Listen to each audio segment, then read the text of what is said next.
ગુજરાતના વહાલા ખેડૂતો આ આમ આદમી પાર્ટીના નેતાઓથી ચેતી જજો। આ તમને જે પેપરનું કટિંગ દેખાઈ રહ્યું છે તમે ધ્યાનથી વાંચજો કે પંજાબની અંદર આમ આદમી પાર્ટીની સરકાર શું કરી રહી છે એ તમે આ ન્યૂઝપેપરમાં વાંચી લો।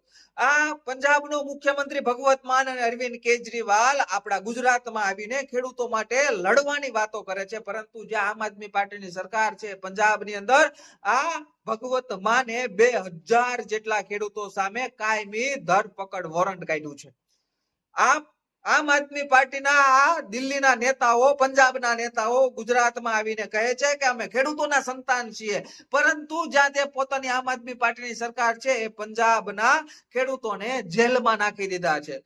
હવે બોલો, આમ આદમી પાર્ટીની સરકાર શું ખેડૂતના હિત માટે કામ કરનારની સરકાર છે અને ગુજરાતમાં આવીને મોટા ફાકા ફોજદારી કરે છે। અને આ ગુજરાતની અંદર આ આમ આદમી પાર્ટીના નેતાઓ જે આતંકવાદીઓના ફંડ ઉપર જીવી રહ્યા છે અને ગુજરાતને બદનામ કરી રહ્યા છે, ખેડૂતના નામે આંદોલનની રમત રમે છે। જુનાગઢની અંદર પણ આ આમ આદમી પાર્ટીના નેતાઓએ આ ખેડૂતોના નામ ઉપર આંદોલન ચાલુ કર્યું છે, પરંતુ આ ગુજરાતના આમ આદમી પાર્ટીના નેતાઓ એ નથી જોઈ રહ્યા કે જ્યાં પંજાબમાં આમ આદમી પાર્ટીની સરકાર છે ત્યાં ખાલી 3200 કરોડ રૂપિયાની લોન જે ખેડૂતોએ લીધી હતી એ લોનના હપ્તા અમુક ખેડૂતો નથી ભરી શક્યા, એ 2000 ખેડૂતોને ગુનેગાર બનાવી દીધા છે અને હજી પણ જે પણ ડિફોલ્ટર ખેડૂતો છે તેને તેની સામે ધરપકડ વોરંટ ઇસ્યુ કરી દીધું છે। આ છે આમ આદમી પાર્ટીની સરકાર અને અહીંયા આમ આદમી પાર્ટીના નેતાઓ આંદોલનના નામે ગુજરાતના નિર્દોષ ખેડૂતોને બોળવીને, ગુજરાતના નિર્દોષ ખેડૂતોને હાથો બનાવીને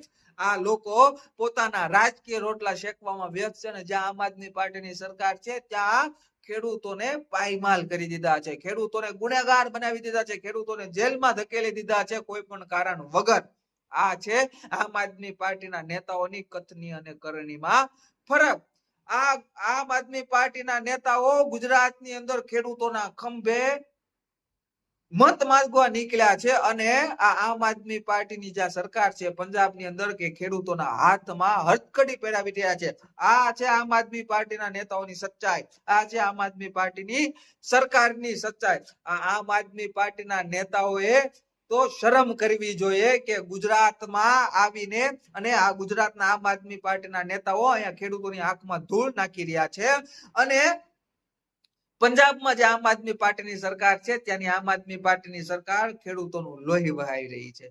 એટલે ગુજરાતના વહાલા ખેડૂતો આ આમ આદમી પાર્ટીના નેતાઓથી ચેતી જજો, તેમનો હાથો ગુજરાતના ખેડૂતો નહીં બનતા।